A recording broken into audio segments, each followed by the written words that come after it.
రోదన అరణ్యరుదిత న్యాయం అడవిలో ఏడ్చుట వ్యర్థం. కూస్తున్న గాడిద మేస్తున్న గాడిదను చెరిపెనన్నట్లు అవ్యాపార వ్యాపార న్యాయం.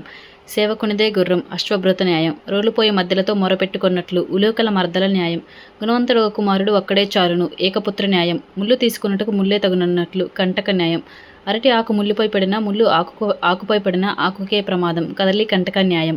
ఏనుగు మింగిన వెలగపండు లాగున కరిక పెద్ద న్యాయం. కాకి ముక్కున దొండపండు కట్టినట్లు కాక తోటి బ్రహ్మ న్యాయం. బావిలో కప్ప కూపస్థ మండూక న్యాయం. గాడిద మీకు తెలుసు గంధం పొడి వాసన గర్దభ చందన న్యాయం. బెల్లం కొట్టిన రాయి అన్నట్లు గుడోపల న్యాయం. ఆ ఊరికి ఆ ఊరెంత దూరమో ఆ ఊరికి ఈ ఊరు అంతే దూరం అన్నట్లు గ్రామదూర న్యాయం. నమిలిన దానినే మరల మరల నములుట చర్విత చర్వణ న్యాయం. పులిని చూచి నక్క వాత పెట్టుకున్నట్లు చిత్రకాయ జంబుకు న్యాయం. కడవంత గుమ్మడికాయ కత్తిపీటకు లోకు అన్నట్లు చురిక కూష్మాండ న్యాయం. కాళ్ళు కాలిన పిల్లి విధం దగ్ధపద మార్జాల న్యాయం. నదులన్నింటికీ సముద్రమే ఆధారం అన్నట్లు నది సముద్ర న్యాయం. ఓడలు బండ్లగుట బండ్లు ఓడలగుట నౌక శకట న్యాయం. అడుసు తొక్క నేల కాళ్ళు కడగనేల పంక ప్రక్షాళన న్యాయం. ఇవండి జాతీయాలు న్యాయాలు.